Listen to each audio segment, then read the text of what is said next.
को यीशु सहाय, जय यीशु और जय मसीह की। और हमारे साथ में हमारे लिए बहुत ही हर्ष का विषय है, और हमारे साथ में सौरभ और अर्चना बेस जो चेन्नई से हैं, वर्शिप को हम शुरू करेंगे। प्यारे प्रभु दिल में आ शांति दे,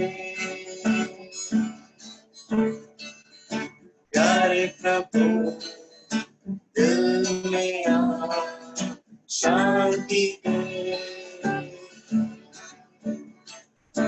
है तुझे समर्पण ये मेरा जीवन, है तुझे समर्पण ये मेरा जीवन, प्यारे प्रभु दिल में आ शांति दे, प्यारे प्यारे प्रभु दिल में आ शांति दे, प्यासी आके तुझसे तरसती करता मन, कामना तेरी हर पल, प्यासी आके तुझ पे तरसती करता मन, कामना तेरी हर पल, हर्ष तुझे को अर्पण करो समर्पण ये जीवन, हर्ष तुझे को अर्पण करो समर्पण ये जीवन,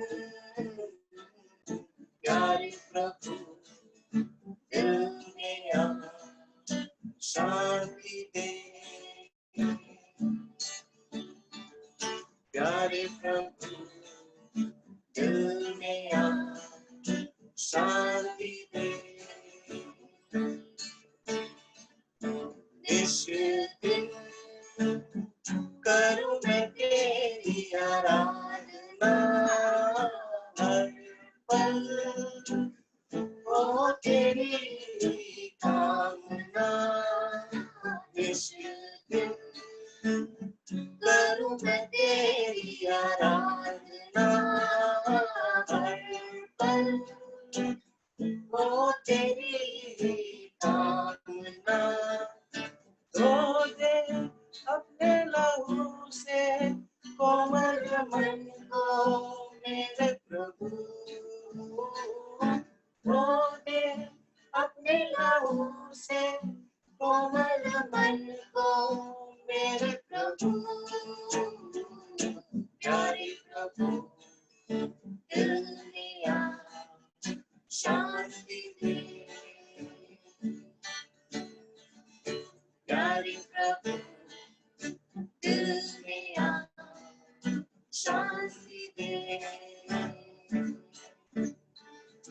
है तुझे समर्पण ये मेरा जीवन, है तुझे समर्पण ये मेरा जीवन, प्यारे प्रभु दिल में आ शांति दे,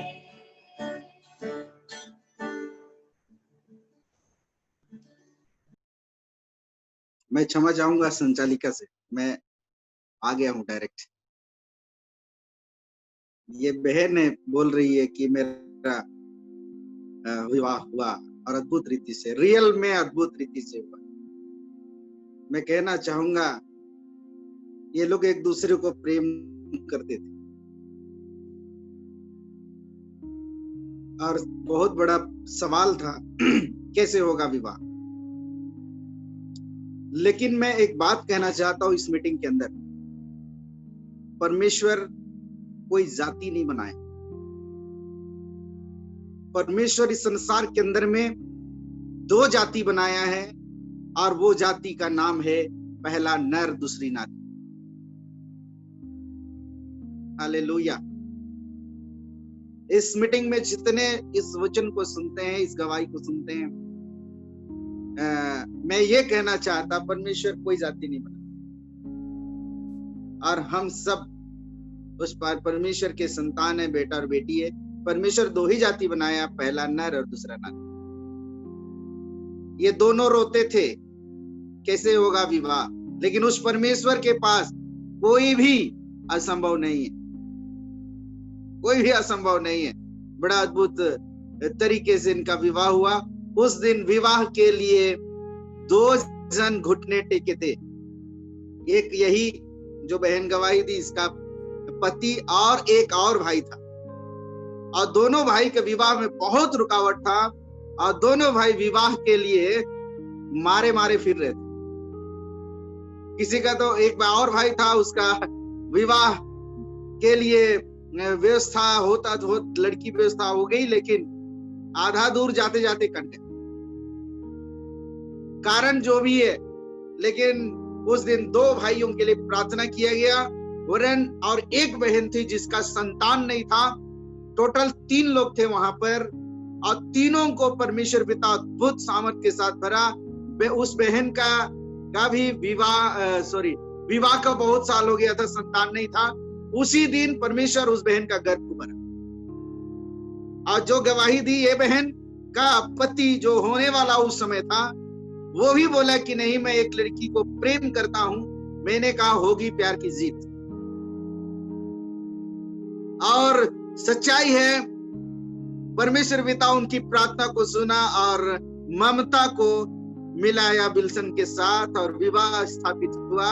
उसका विवाह के समय में संदेश देने मुझे बुलाए थे और मैं बंगाल के अंदर में परमेश्वर का वचन के साथ बात किया। क्या अद्भुत बातें याद हो। और एक भाई था उस दिन के, वो भी भाई उम्र उसका बहुत चला गया था और शादी के लिए वो भी रो रहा था कि उसका भी कहना था जोड़ी जुमाए दे रे बाबू। कितना अद्भुत बातें आई। वो भी रो रहा था, वो भी बोल रहा था कि जोड़ी जुमाए देते तो अच्छा होता। और वास्तव में उस दिन प्रार्थना की, उसका भी जोड़ी जुम गया, लेकिन कार्ड मुझे नहीं मिला। प्रभु आशीष करे। सच्चाई है मेरे प्रियो, वो तो अद्भुत काम करने वाला परमेश्वर है। हम मैसेज की ओर हम आगे बढ़े और सचमुच वो परमेश्वर पिता अद्भुत काम करने वाला प्रभु है। जो सच्चाई है वो अद्भुत काम करता है। जितने आज की शाम टूटे हैं, तकलीफ में हैं, परेशानी में हैं, विवाह के लिए चिंतित हैं, आज मैं एक गवाही के साथ आरंभ करता हूं कि सचमुच एक दिन की बात है। मैं पत्थल गांव के पास पहुंचा। पत्थल गांव बस स्टैंड में पहुंचा। मेरे भाई मामा के बेटे अनूप तिग्गा के साथ में थे और मोटरसाइकिल में थे हम लोग। और ये सेवकाई आरंभ हुआ था, बहुत दिन नहीं हुआ था। और तब वहां पत्थल गांव बस स्टैंड में पहुंचे और एक फोन आया, बोले हेलो। मैंने कहा हेलो। वो बहन बोली कहाँ हो? मैंने कहा पत्थल गांव में। वो बोली कहाँ पत्थल गांव में? बस स्टैंड में। बोली मैं 2 मिनट में आ रही हूँ। मैंने कहा कुछ पूछा नहीं है, कहाँ की है क्या नहीं। वो बोल रही है 2 मिनट में आ रहा हूँ। मैं अनूप को बोला भाई रुक जा, थोड़ा सा वेट करते हैं, इसका क्या बात है। और तब वो आ रही है। फिर बस स्टैंड पहुंचने के बाद फोन कर दी, बोली भैया आप कहाँ पर हो, कौन हो, बताओ, दिखाओ अपने आप। मैंने कहा ये होटल के सामने खड़ा हूं। वो बहन खोजते खोजते फोन में ही खोजते खोजते कि हाँ अब देखे, हाँ देख लिया। आई आंसू पोंछ रही, रो रही है, बोल रही भैया मैं एक बात बताना चाहती। बोले क्या है? नहीं एक बात बताना चाहती। अरे बोलो ना। नहीं मेरे घर जाना होगा। कितना दूर है? बोले यहाँ पर पास में ही। मैंने कहा चल बैठ। बोली नहीं आप लोग बैठिए मैं चलती हूँ। वो दौड़ते दौड़ते यहाँ जा रही है। मुझे अच्छा नहीं लग रहा है कि वो दौड़ते दौड़ते जा रही। मैंने कहा मेरे पीछे बैठ, 3 जन बैठ सकते हैं। बोली नहीं भैया मैं पैदल जाऊंगी। और पैदल वो अपना घर पहुंची और हम लोग बाइक में बैठे और जा रहे हैं। ध्यान से सुनिएगा सभी लोग, प्रभु कैसे काम करता है मनुष्य के जीवन के साथ। जैसे मैं उनके घर घुसा, दीवार के साइड एक खाट था और बीच में टी टेबल था और टी टेबल के बगल में कुर्सी था। 2 कुर्सी था। हम लोग दोनों भाई कुर्सी में बैठ गए, बीच में टेबल, टी टेबल, और वो खाट में बैठी है। आमने सामने बैठे हैं और तब बातें स्टार्ट हुआ। बोली ब्रदर क्या है? रो रही है। मैंने बोला बोलो तो क्या है? वो रो रही है। मैंने कहा बोलो तो, उसके बाद में रोगी। बोली जिसको मैं प्यार करती हूं वो चेन्नई चला गया है, 8 साल हो गया है, फोन नहीं करता है। रो रही है। मैंने कहा चेन्नई वाले के लिए रो रही हो? वो चेन्नई जो तुमको छोड़ के चला गया। मैं भी कहने लगा तुमको भूख नहीं लगता? बोली हाँ। प्यास नहीं लगता? बोली हाँ। चैन नहीं लगता? बोली हाँ। बोल रही है कि वो तो आप तो सब कुछ जान गए। और ज्यादा रोना चालू हो गया, रो रही है। मैंने कहा बहन चेन्नई वाले को छोड़ो, छोड़ जो धोखेबाज है, छोड़ वो जो भाग गया है। तुमको कोई और है जो उससे ज्यादा प्यार करता है। सभी लोग ध्यान से सुनेंगे। उस लड़की को मैंने कहा कोई है जो तुमको ज्यादा प्यार करता है। ललक, उसका ललक मतलब हो गया, बड़ी ललक के साथ पूछने लगी वो कौन है? मैंने कहा तेरे सामने। आप मुझे ये बताइए सामने कौन बैठा था? सामने कौन बैठा था? उसके सामने आंख उठा करके देखती है आप। मैंने कहा नहीं ऐसा मत बोल, उसके करीब और है, मेरे से भी और करीब है। तब वो जानने की इच्छा जाहिर की। मैंने कहा वो है यीशु जो तुमसे बहुत प्यार करता है। धोखेबाज को तुम याद करती हो? 8 साल हो गया, शादी का झांसा दे के भाग गया, उसके लिए तुम रो रही हो? बोले नहीं, रोना बंद कर। तुमको है जो कोई प्यार करता है। प्रियो मैंने बताया, नए नियम पकड़े थे, नए नियम मैंने दिया और मैंने कहा आज तक तुम प्रार्थना की हो या नहीं की हो मैं नहीं जानता, यीशु मसीह को जानती हो या नहीं जानती हो मैं नहीं जानता, लेकिन एक बात को मैं कहता हूं, जिस यीशु की मैं बात कर रहा हूं वो चेन्नई वाले से ज्यादा प्यार करता है। और सचमुच वो इच्छा जाहिर की। बोलिए अब बताइए कैसे मैं प्रार्थना करूं? मैंने कहा प्रार्थना कर, शांति देगा, क्योंकि वो शांति का राजकुमार है। वो शांति का राजकुमार है। अद्भुत रीति से शांति मनुष्य के जीवन के लिए देता है। तुमको भूख नहीं लगता, भूख जगाएगा। प्यास नहीं लगता, प्यास जगाएगा। नींद नहीं लगता, अच्छी नींद देगा। मैंने कहा ऐसा प्रार्थना करना। तो 2-3 लाइन मैंने बताया कि ऐसे आंखें बंद करके यीशु मसीह के नाम में प्रार्थना करना। और जब प्रार्थना करने का थोड़ा सा मिनट मैंने बताया कि उसे प्रार्थना करना है और तब प्रार्थना करना आरंभ की। हम लोग वापस चले आए। दूसरे दिन कॉल करके बोलती है ब्रदर बहुत अच्छा नींद आया। हालेलुया। बोली बहुत अच्छा नींद आया। मैंने कहा ऐसे लगातार प्रार्थना करते रह। 1 सप्ताह के बाद बोली ब्रदर चेन्नई वाला फोन किया था, बोला कि अगले महीने में आ रहा हूं। हालेलुया। बोला कि चेन्नई वाला आ रहा है। सचमुच मेरे प्रियो वो वास्तव में वो आया। आने के बाद उसके साथ विवाह किया। विवाह करने के बाद बच्चे भी हो गए, लेकिन आज दिनांक तक मुझे कार्ड भी नहीं मिला है। मैं ये कहना चाहता हूं कुछ मतलब 1-1.5 साल के बाद फिर से हम उसी बस स्टैंड में देखे। और जब देखे मेरे प्रियो तो क्या है, एक छोटा सा बच्चा को गोदी करके घूम रही है।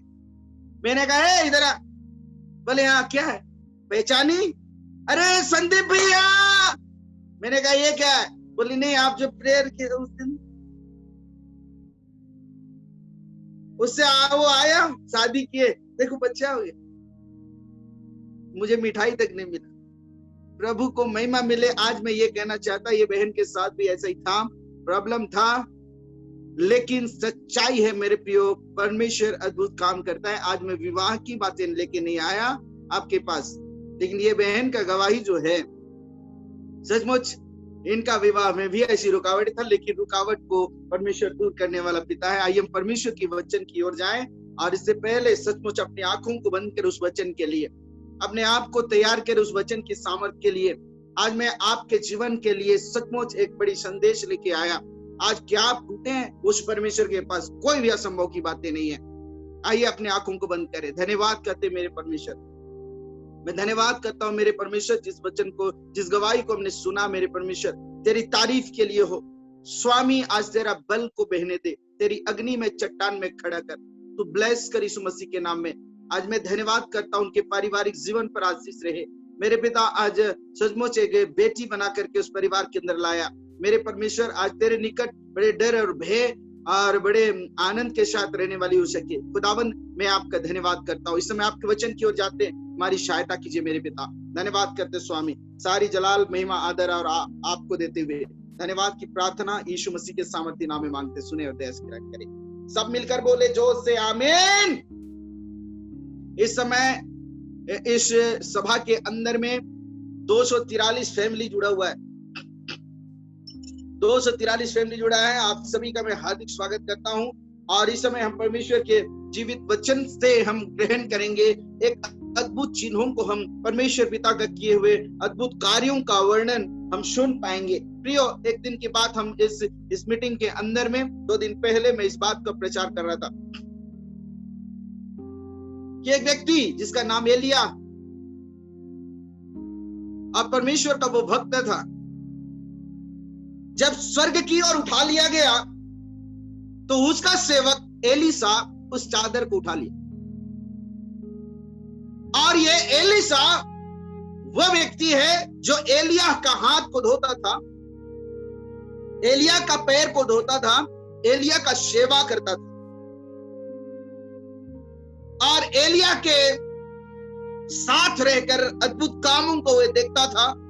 और इस बात को मैं कहना चाहता कि परमेश्वर पिता के अद्भुत कार्यों को एलिया के साथ रहकर एलीसा करीबी से देखा था और उस अभिषेक को अपने लाइफ के अंदर में सचमुच अनुभव किया था। और ये धनी व्यक्ति था, मैंने बताया था कि धनी व्यक्ति था। इसके पास 12 जोड़ा बैल था और 12 जोड़ा में से 12वां जोड़ा को वो परमेश्वर के लिए बलि चढ़ा दिया। जैसा भी हो, सारा चीज बेचकर, कमर बांधकर, तैयार होकर के अब एलिया के पीछे चलने लगा, एलिया के पीछे चलने लगा। और एलिया जहां जहां जाए वहां पर एलीशा जाता था। एलीशा छोड़ता ही नहीं था एलिया, परमेश्वर की महान प्रेम को वह पहचाना था, छोड़ता ही नहीं था। लेकिन जब स्वर्ग की उठा लिए जाने की बातें आई, एलिया ने पूछा, बता मैं तेरे लिए क्या दूं? बोला, नहीं, 2 गुना सामर्थ चाहिए मुझे, तेरे अंदर जो आत्मा है उसका 2 गुना भाग मुझे चाहिए। और तब एलिया ने कहा, अगर तू मेरे जाते जाते बाउंडर में उठा लिया जाऊंगा, तू जाते जाते आंखों से देखेगा तो सचमुच तू पाएगा। तो ऐसा ही हुआ प्रियो, जब बाउंडर उठा लिया, एलिया को उठा लिया। और तब क्या हुआ कि जो चादर गिरा, उस चादर को एलीसा उठाया और उठाने के बाद सचमुच एक नया मतलब अभिषेक का काम उनके जीवन से कार्य चालू हुआ। मैं ये कहना चाहता कि अभिषेक जहां ठहरता, चाहे वो हड्डी में ठहरता, चाहे तेल में ठहरता, चाहे पानी में ठहरता, चाहे रुमाल में ठहरता, चाहे घर के अंदर ठहरता, चाहे कोई मनुष्य के ऊपर ठहरता, चाहे कहीं भी ठहर जाता, मैं एक बात का उत्तर देना चाहता हूं आपके पास कि सचमुच मेरे प्रियो, वो परमेश्वर जिस एनॉइंटिंग को देता है बड़े सामर्थ्य के साथ काम करता। एलिया अब नहीं रहा, इसके बाद उसका सेवक जिसका नाम एलीसा है, उसके ऊपर में वो अभिषेक ठहर आया और एलीसा के जीवन से परमेश्वर अद्भुत काम, आश्चर्य काम करता रहा, आश्चर्य कर्म करता रहा। सेवकाई बढ़ रही थी, लोगों की सेवा कर रहा था। प्रियो, अगर दूसरा राजा की किताब 4 अध्याय उसके 8 वचन से अगर आप पढ़ेंगे तो वहां पर एक स्त्री थी, एक स्त्री, सुनेम जगह का नाम है, सुनेम देश के अंदर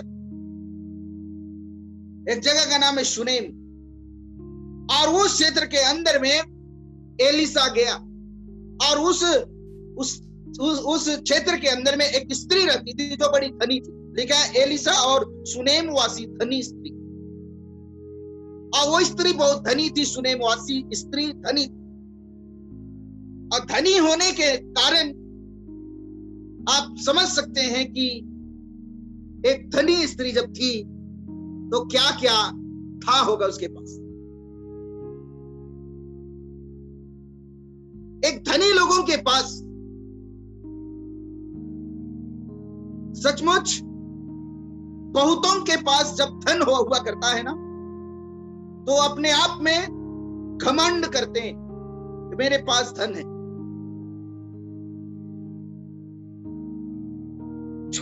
लोगों को, अपने लेवल के लोगों को पसंद करते हैं, छोटे लोगों को पसंद नहीं करते। बुरा मत मानिएगा, स्पष्ट प्रचार है मेरा। धनी लोग, मुझे मालूम नहीं इस टीम के अंदर जितने जुड़े हैं वो कितने धनी, लेकिन हर लोग अपने लेवल को अपने लेवल के लोगों को से मतलब व्यवहार अच्छा बनाते, बाकी लोगों नहीं। ये स्त्री धनी थी, लेकिन उसके सब कुछ धन रहने के बाद भी वो बांझ थी, संतान नहीं थे उसके।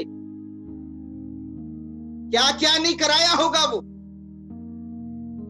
चमत्कार उसके लाइफ के अंदर आया है, लेकिन इससे पहले कि मैं कहना चाहूंगा ये स्त्री के संतान नहीं थे। बहुत धनी थी ये स्त्री, इसका पति बूढ़ा हो गया था। बाइबल बताती है कि एक दिन की बात है, एलिसा के साथ मुलाकात, और एलिसा बार बार उस मार्ग से होकर के आया जाया करते थे। और एक दिन की बात है, वो अपने पास बुलाई और भोजन वस्तु खिलाई, और एक बात को कही कि जब भी इस मार्ग से होकर आना जाना करो तो मेरे घर में पानी और खाना भोजन जरूर करो। और अगर 9वें वचन को देखेंगे तो वहां लिखा है कि उस स्त्री ने अपने पति से कहा, सुन, यह तो बार बार हमारे यहां से होकर आया जाया करता है, वह मुझे परमेश्वर का कोई पवित्र भक्त जन जान पड़ता है। यह व्यक्ति कोई साधारण नहीं था, एलिया के बाद आया, एलिया का आत्मा का दोहरा अभिषेक पाने की ललक रखने वाला व्यक्ति, एलिया की चादर ओढ़ करके ये चलने वाला। और उस एलिया का चादर देखिए, इतना सामर्थी चादर था कि एलिया जब यरदन की नदी को मारा तो यरदन की नदी 2 भाग में हो गया। एलिया स्वर्ग की ओर उठा लिया गया, जब ये चादर उठाया फिर से यरदन के पार होकर के वापस जाना था, तो क्या किया, ये उसी चादर का इस्तेमाल फिर से ये एलिया किया। एलिया तो यरदन की नदी को मारा तो वो नदी का पानी 2 भाग में हो गया। एलिया से भी हुआ था, पहले देखा था। अब टेस्ट यहाँ पर करने लगा उस चादर का, तो क्या करने लगा, हाँ ये भी मारा, ये भी 2 भाग हुआ। ये साधारण व्यक्ति नहीं था, अब परमेश्वर का अभिषेक इनके ऊपर उतर आया है, परमेश्वर पिता का अभिषेक उतरा है। अभिषेक कैसे उतरा, एक ललक के कारण। बाइबल कहती है एलिया जब था संसार के अंदर में, तो एलिया कहने लगा तुम यही ठहरे रहा, बोला नहीं, जहां तू जाएगा मैं भी जाऊंगा। बोले बेतेल की ओर जा रहा हूं, बोले नहीं मैं भी जाऊंगा। यरीहो की ओर जा रहा हूं, बोले मैं भी जाऊंगा। यरदन की ओर जा रहा हूं, अरे मैं भी जाऊंगा। मतलब एलिया तू जहां जाएगा मैं भी जाऊंगा। एक ललक था उसके अंदर, एक ललक था, जी हाँ, उस एनोइंटिंग को पाने के लिए, उस अभिषेक को पाने के लिए, और एक ललक था।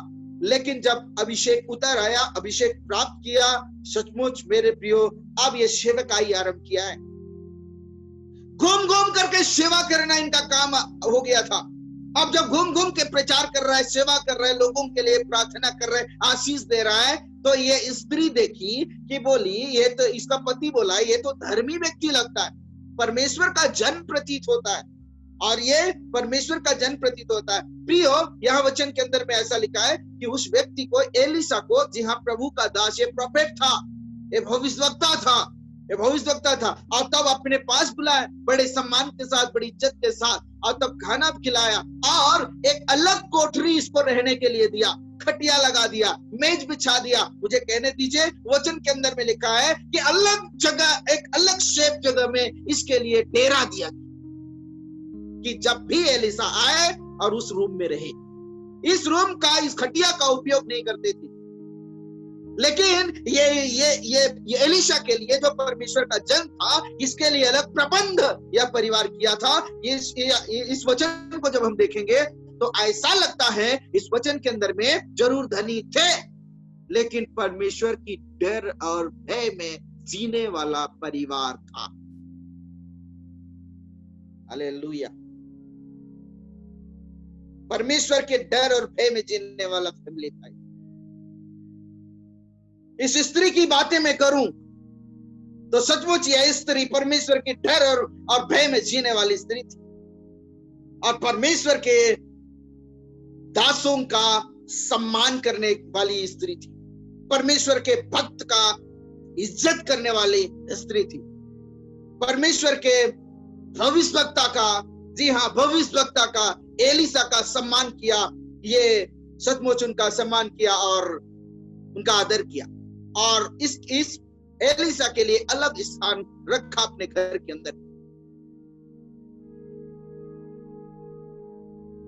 चमत्कार इनके जीवन के अंदर में हुआ। चमत्कार का पहला कारण था परमेश्वर का भय में रहने वाला परिवार, दूसरा उस भविष्यवक्ता का सम्मान करना, परमेश्वर का जन का सम्मान करना। आज मेरे और आपके लाइफ के अंदर में ना, बोले ये छोटा पादरी, ये छोटा सेवक, ये छोटा है, दास कोई छोटा कोई बड़ा नहीं होता। अपने लाइफ के अंदर में आप इस बात को आकलन करें। ये स्त्री थी, परमेश्वर के भक्त जन का सम्मान करना वो जानती थी।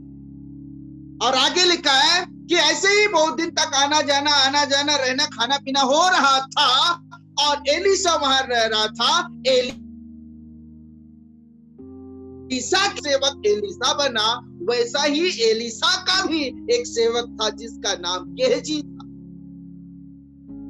अब वहां से जाने का समय पहुंचा तो गेहजी को बोलता है, हे गेहजी सुन। एलिसा बोलता है, गेहजी सुन, पूछ तो इसको, इसके लिए क्या जरूरत है, किस बात की कमी है, किस बात की घटी है, हम इसके लिए क्या कर सकते हैं। इतना दिन रहा है ना एलिशा, खाया है, पिया है, रहा है, सेवा लिया है, अब थोड़ा सा तो एलिशा का बनता है ना फर्ज बनता है। और फर्ज को अदा करने के लिए या निभाने के लिए ऐसी बात नहीं, लेकिन वो तो परमेश्वर का जनता और भक्त था। परमेश्वर पिता उसको भविष्यवाणी का सामर्थ्य नबी बनाया, नबी बनाया, लिखा वचन के अंदर में। पूछ, गेहजी को बोल, पूछ इनके लिए क्या, हम क्या ऐसा करें। पूछने लगे, बोले नहीं, जहां मैं हूं, जैसे हूं, मैं ठीक फिट हूं, सब कुछ ठीक है। बोले सब कुछ ठीक है। प्रिय, 13वें वचन के अंदर में लिखा है, उसने गेहजी से कहा, इससे कहा कि तूने हमारे लिए ऐसी बड़ी चिंता की है, अर्थात खाना खिलाया, अलग से रहने का स्थान दिया, मेज बिछाया, बिस्तर बिछाया, भोजन कराया, पानी पिलाया, कोई भी कमी और घटी होने नहीं दिया, कोई भी कमी और घटी होने नहीं दिया। तो बड़ी चिंता की है, तो तेरे लिए क्या किया जाए, तेरे लिए क्या किया जाए। लिखा है, क्या तेरी चर्चा राजा से या प्रधान सेना से की जाए। उसने उत्तर दिया, मैं तो अपने ही लोगों में रहती हूँ, मतलब मैं जहां पर हूं ना, अपने लोगों के बीच में रहती हूं और उसमें सब कुछ ठीक है, मेरा सब कुछ फिट है, मुझे कुछ ना दे, मुझे कुछ नहीं चाहिए। गेहजी ने कहा, सुनिए, गेहजी का निश्चय इसके कोई लड़के नहीं है, मतलब विवाह तो हुआ है, पति भी बुजुर्ग हो गया है, लेकिन इसका कोई भी लड़के नहीं है, संतान नहीं है। ध्यान से सुनिएगा, इस वचन के अंदर वो गेहजी देखा, बोला इनका छुआ नहीं है रे। लेकिन सच है मेरे प्रियो, एक परमेश्वर का दास जिसका नाम एलिशा है, वो भविष्यवाणी करते हुए कहता है, सुनिए यहां लिखा है कि वसंत ऋतु में 16वें पद में लिखा, वसंत ऋतु में दिन पूरे होने पर तू एक बेटा छाती से लगाएगी। ये था भविष्यवाणी। उस स्त्री के लिए ये भविष्यवाणी था। ये मांग नहीं रही थी, हाँ ये मांग नहीं रही थी, लेकिन परमेश्वर के दास ने उसके लिए भविष्यवाणी किया। लिखा है वचन के अंदर में, मैं तुम्हारे मांगने से पहले जानता हूं, मैं तुम्हारे मांगने से पहले जानता हूं। हालेलुया। यीशु मसीह ने अपने वचन में कहा, मैं तुम्हारे सिर के बाल भी गिन चुका हूं, मैं तुम्हारे मांगने से पहले जानता हूं। गेहजी देखा इसके बच्चे नहीं है। एलीसा भविष्यवाणी आत्मा में हो करके कहने लगा कि तू एक बच्चे को, एक बेटा को सीने से लगाएगी बसंत ऋतु। हालेलुया। ये भविष्यवाणी था, परमेश्वर के दास का भविष्यवाणी था। मैं समय पर समाप्त करूंगा। आगे चलकर बाइबल में लिखा है, 17 वचन में लिखा है कि सचमुच वो समय जब पूरा हुआ, तो वो दिन पूरे हुए, वो समय पूरे हुए, तब उसके पुत्र उत्पन्न हुए, एक बेटा उत्पन्न हुआ। और ये प्रोफेटिक शब्द को ये स्त्री स्वीकार की। सबसे महत्वपूर्ण बात, कोई दास के जुबान से निकलने वाले शब्द जो होते हैं, वो उस शब्द को कोई व्यक्ति एक्सेप्ट करता है, रिसीव करता है, उस बात पर भरोसा रखता है, रिसीव करता है, रियली वो चीज, वो भविष्यवाणी पूरा होती है, वो भविष्यवाणी पूरा होती है। इस बात को ये महिला पहला चीज धनी थी, लेकिन उसके अंदर में परमेश्वर का भय और डर था। परमेश्वर के लोगों का इज्जत करती, सम्मान करती और परमेश्वर के जन को पहचानती थी। और वचन के अंदर में लिखा है कि सचमुच ये बहुत सेवा करती थी परमेश्वर के जन का, और उसके एवज में परमेश्वर की आत्मा में हो करके एलीसा प्रोफेट करने लगा, मतलब भविष्यवाणी करने लगा। एक प्रोफेटिक शब्द सामने आया, एक नबूवत की बातें सामने आई कि तू एक बच्चे को सीने से लगाएगी। 17वें वचन में लिखा है कि सचमुच उसका समय जब आया, एक बेटा को जन्म दी। ध्यान से सुनिएगा, एक बेटा को जन्म दी। आगे चलकर अगर 18, 19 और 20 वचन के अंदर में देखेंगे तो वो बेटा वैसे ही बड़ा होता गया। एक बेटा जन्म हो गया, सचमुच वो बड़ा होता गया, बड़ा हो रहा है। क्या बात है, सचमुच जिसके पास संतान नहीं था, परमेश्वर पिता सचमुच उसको एक संतान दे दिया। परमेश्वर उसके संतान दे दिया। मांगी नहीं थी, मेरे लिए प्रार्थना कर दो कि मेरा संतान हो जाए, लेकिन परमेश्वर की आत्मा, परमेश्वर के सेवकों को सेवा जब की, परमेश्वर पिता ने उनके गर्भ को भरा। मुझे एक गवाही याद आ रही है, मैं पत्थल गांव की ही बात करूंगा। कुछ दिन पहले ये गवाही इस मीटिंग के अंदर हुआ है। एक छोटी सी बेटी जिसका नाम प्रिया, वो इस संसार में थी नहीं, उसके माँ बाप का विवाह 6 साल लगभग हो गया था। पत्थल गांव में एक बड़ा मीटिंग आयोजन किया गया था, और तब सचमुच वो महिला जो है, वो जिसका प्रिया की माँ जो 5 थी, वो उस मीटिंग के अंदर में एक विश्वास को रखी कि मैं अपने घर में परमेश्वर के दासों को रखूंगी। इस वचन को जब मैं पढ़ रहा था, मुझे वो गवाही याद आई। और सचमुच मैं एक दूसरी जगह रुका था, लेकिन आत्मिक सभा शुरू होने से पहले उस घर में मैं प्रार्थना करने के लिए जाता था। देखिए, परमेश्वर के दासों के लिए ये स्त्री जब अपनी द्वार को खोला, अपने घर को खोला, अपने हृदय को खोला, तो परमेश्वर उस घर को भरा। मेरे साथ भी ऐसा ही हुआ, और इस गवाही को मैं आपको बताना चाह रहा हूँ कि सचमुच उस महिला के घर में हम जाते थे, चूंकि हमारा म्यूजिक टीम उस घर में रुका था, और वहां पर प्रार्थना घुटने टेक करके हम प्रार्थना करते थे कि प्रभु आज की सभा में अद्भुत काम करना, अद्भुत चिन्ह करना, अद्भुत चमत्कार करना। वो महिला का गवाह ये है कि उसका विश्वास ये था कि परमेश्वर के दास लोग हमारे घर आएंगे और हमारे घर में जब प्रार्थना करेंगे तो मेरा घर ठहरेगा। उसके लिए प्रार्थना नहीं हुई। हो सकता है ओपन मीटिंग था, ओपन मीटिंग में रो रो करके दुआ मांगी होगी, लेकिन इससे पहले कि वो अपने घर को जब खोली, उनका विश्वास था कि मेरे घर में जब परमेश्वर के दास लोग आएंगे मेरे लाइफ के अंदर चमत्कार होगा। हालेलुया, मेरे लाइफ के अंदर चमत्कार होगा। मेरे प्रियो, ऐसा ही हुआ। मीटिंग खत्म हो गई, कुछ दिन के बाद उसका घर ठहर गया। एक बेटी को जन्म दी जिसका नाम प्रिया, जो इससे पहले हो सकता है यूट्यूब में अभी जल्दी अपलोड होने वाला है, आप यूट्यूब में उसको देख सकते हैं। उसका गवाही यही है।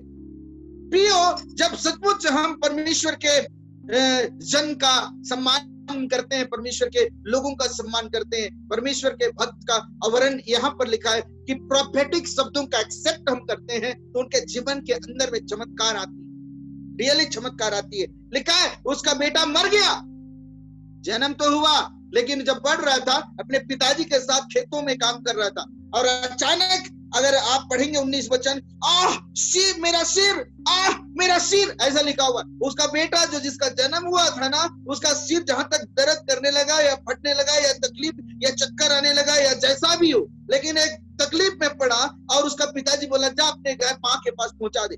और जो इसको अपने माँ के पास जब पहुंचाए और सचमुच मेरे प्रिय दोपहर का समय था, घुटने के बल घुटने में टीका हुआ था और उसी समय उसकी माँ के सामने मर गया। क्या बात है, परमेश्वर एक ठू दिया था उसको भी ले गया, मर गया।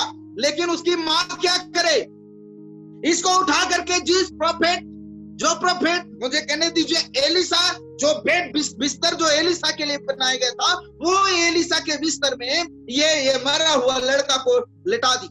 और अगर 12वें वचन को 22वें वचन को पढ़ेंगे तो वहां लिखा है अपने पति को पुकार कर कहने लगी मेरे पास एक सेवक और एक गधी तुरंत भेज। क्या बात है, गधी और तू तुरंत भेज, मैं परमेश्वर के भक्त के यहाँ छटपट हुआ हूं। कहने का मतलब बेटा मर गया है, बेटा मर गया है, बिस्तर में लेटा दिया गया है, जिस बिस्तर में एलिसा सोता था लेटा दिया गया है। लेकिन उसका दिमाग में यह चल रहा है कि यहां पर रोना धोना छोड़ के अब एलिसा के पास जाने की तैयारी कर रही। ऐसा भी होता है मां की कलेजा, वो रोती, एक बेटा है था चला गया मर गया, लेकिन ये ऐसा नहीं, ये एलिसा के पास जाने के लिए तैयार हो रही है। और रियली वो निकल गई जाने के लिए। दूर से देखा एलिसा, बोले वो कोई स्त्री आ रही है क्या, देख। गेहजी को पूछा अपना सेवक को, बुलाया, देख कोई महिला आ रही है क्या। गेहजी तुरंत दौड़ करके चला गया, तुरंत दौड़े दौड़े चला गया और जाने के बाद में पूछता है हाँ सब ठीक ठाक तो है ना। गेहजी पूछ रहा है, एलिसा का सेवक उस स्त्री को पूछ रहा है सब ठीक है ना, तुम्हारा बच्चा ठीक है ना, तुम्हारा पति ठीक है ना, सब ठीक है ना। बोले ठीक है ना। ये स्त्री का एक जवाब था, सब कुछ ठीक है। हालेलुया।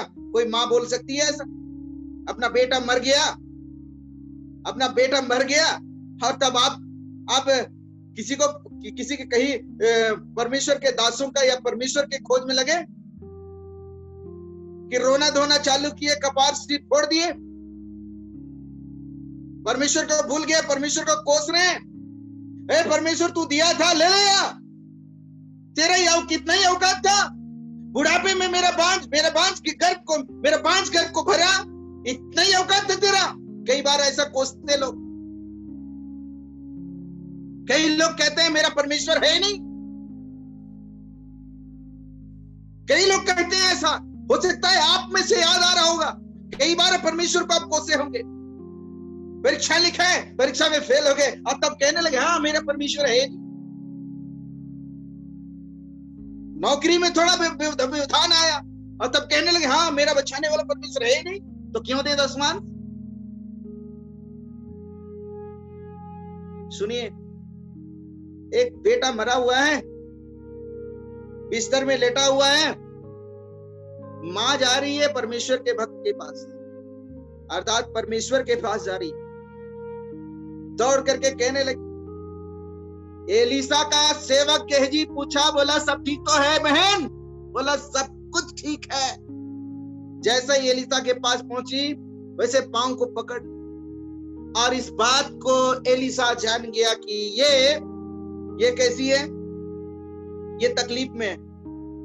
प्रियो मैं कहना ये चाहता हूं, और ये व्याकुल है इस बात को जान के, और तब ये जान गया ये व्याकुल है, इसका कोई ना कोई कारण है।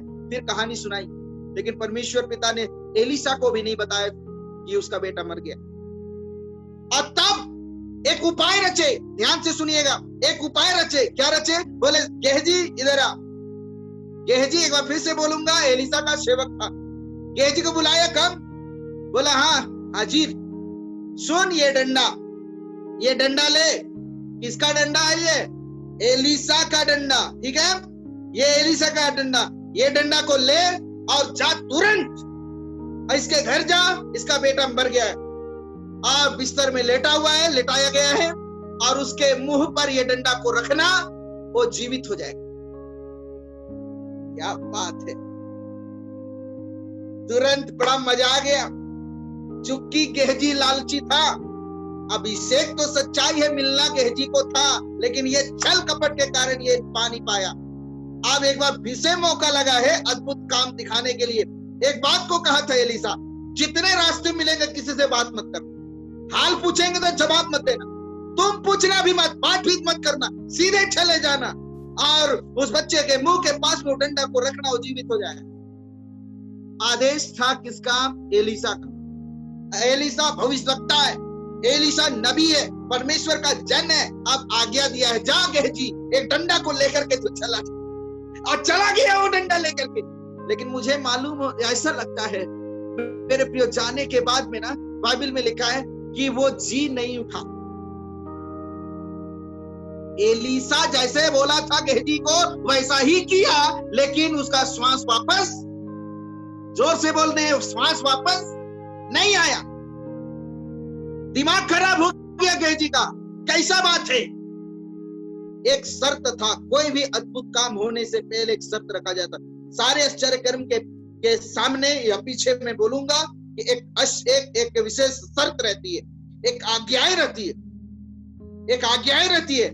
मुझे ऐसा प्रतीत होता है, इस वचन को मैं पढ़ता हूं तो लिखा है कि किसी से बात मत करना, लेकिन ये गेहजी क्या बोला होगा? देख ए मिल गलत रे, किसका डंडा? एलिसा का लाठी मिल गया है। हाँ देख, मैं एलिसा का लाठी लेकर के जा रहा हूं, डंका फोड़ रहा होगा। एलिसा कहा था बात मत करना किसी से, कोई पूछे तो भी उत्तर मत देना, चुपचाप जाना। कहने का मतलब उसी धुन में जाना, परमेश्वर की आत्मा की सामर्थ में होकर जाना। तुम्हारा दिमाग इधर उधर ना भटके, तुम सीधे जाना, उसके मुंह के पास में इस डंडा को रख देना, वो जिंदा हो जाएगा। लेकिन गया, जिंदा नहीं हुआ। इसका कारण ये है, दायां बायां मुड़ा होगा, दाएं ना मुड़ना, बाएं ना मुड़ना, सीधे चलना, परमेश्वर तेरे साथ रहेगा। इस तरह से गाना है। तो लाइफ के अंदर मैं और आप भी, सच है मेरे प्रियो, परमेश्वर का कलाम कह दिया तुम सीधे चलना, लेकिन कई बार एकर चुगली ओकर चुगली, एकर टूटीस ओकर फूटीस, ये बातें वो बातें, ऐसा बातें वैसा बातें, इन सारी बातों के बीच में जब मनुष्य फंसता है ना, आश्चर्य कर्म नहीं देख पाता है, बिल्कुल आश्चर्य कर्म नहीं देख पाता। आज जितने लोग इस वचन को सुनते हैं, आश्चर्य कर्म हो सकता था, लेकिन एलिसा जो परमेश्वर का भक्त था, परमेश्वर उसके साथ में रहता था, उसकी बातों को शायद ये नहीं माना और आश्चर्य कर्म नहीं। वापस आकर के बोलता है वो मरा ही है, वो जिंदा नहीं हुआ। फिर एलिसा उठा और चला गया। उसके उस बच्चे के ऊपर में सचमुच मेरे प्रियो, उसके आंख में आंख मिलाया, उसके मुंह से मुंह मिलाया, उसके हाथ से हाथ मिलाया, और सचमुच मेरे कहने दीजिए 7 बार छींका, और उसके शरीर से गर्म मतलब गर्मी आने लगा। और उसी समय मेरे प्रियो एक अद्भुत चमत्कार ये होता है कि वो लड़का जो मर गया था जिंदा हो गया। हालेलुया, क्या बात है। मैं ये कहना चाहता हूं, सचमुच जो परमेश्वर पिता कहता है उसको करता है। आज ये इस वचन के अंदर में से एक संदेश मैं आपके लिए देना चाहता हूं, जो परमेश्वर कहता वो होता है और सच्चाई है। परमेश्वर मनुष्य नहीं कि झूठ बोले, वो सच्चाई है, जो बोलता है वो करता है। परमेश्वर अपने कलाम के अंदर में कहा है कि सचमुच अपने वचन में कहा है, मैं चंगा करने वाला परमेश्वर यहोवा, वो अपने दासों के जुबान से होकर के बोलता है। आज मैं कहना चाहता हूं प्रियो, जितने लोग जो कल जो प्रैक्टिकल किए, परसों प्रैक्टिकल किए, जारी रखें, प्रार्थना करना जारी रखें। परिवार के अंदर में एक बात को मैंने देखा और मैं सचमुच इस बात को कहना चाहता हूं कि सचमुच अपने अधीनता में उस खुदा के लिए अपना जीवन को दें। और विशेष करके सचमुच एलिया की चादर से परमेश्वर एक एनोइंटिंग को, अभिषेक को बहने दिया, अद्भुत काम को, चमत्कार को प्रकट किया। आपके लाइफ के अंदर में भी वो परमेश्वर प्रकट करेगा। अद्भुत चिन्हों को आप देखेंगे, सचमुच अद्भुत चिन्हों को देखेंगे। बस इतना है कि सचमुच एक विश्वास होनी चाहिए, विश्वास, धैर्यता होनी चाहिए, परमेश्वर के पास ईमानदारी होनी चाहिए। और ईमानदारी के साथ हम उस खुदा के कलाम के साथ हम चलते हैं, सचमुच हमारे लाइफ के अंदर आश्चर्य कर्म होता है। क्योंकि वचन के अंदर में लिखा है, इस वचन में लिखा है, वो स्त्री बांझ थी, संतान हुआ, मर गया, फिर भी जी उठा, फिर भी जिलाया। क्या अद्भुत बातें हैं। क्या आपके लाइफ के अंदर ऐसा है? ये स्त्री धनवान थी, लेकिन खुदा का इज्जत करती थी, सम्मान करती थी, सेवकों का सम्मान करती थी। प्रियो, मैं एक बात कहना चाहता हूं, आज हर एक लोगों के जीवन के लिए परमेश्वर अपनी आत्मा की पवित्र प्रभाव को रिलीज करना चाहता है। आज इस समय जो भारत के विभिन्न राज्यों से जुड़ करके 277 फैमिली इस समय जुड़े हुए हैं, 277 फैमिली के लिए मैं कहना चाहता कि परमेश्वर का उपाय आपके लिए है, आपके लिए है। परमेश्वर आपके लिए उपाय करता है। निश्चय आप बड़ी आशीषित जिंदगी व्यतीत करेंगे। पहला चीज, उस महान परमेश्वर के डर और भय में रहे। दूसरा, परमेश्वर सब कुछ जानता है आपके लाइफ के अंदर क्या कमी है और क्या घटी है। वो प्रभु बिन मांगे भी देने वाला प्रभु है, लेकिन दिल के अंदर में वो देखना चाहता है कि उसका डर और भय में कितने मतलब रहते हैं, कितने अडिग हैं, कैसे खड़े हैं आप, वो देखना चाहता है। उसके वचन आपके लाइफ के अंदर कैसे पूरा हो रहा है, क्या आप उसके वचन को पूरा कर रहे हैं, क्या उस वचन के साथ आपका लाइफ है, क्या उस वचन के साथ में आप जिंदगी जी रहे हैं, क्या वचन केवल पढ़ते हैं, उस वचन के अनुसार चलते हैं क्या, ये मायने रखता है। और इसलिए ये समय है, ये अवसर है, अपना लाइफ खुदा के लिए दे। सचमुच प्रभु आप सबको आशीष दे।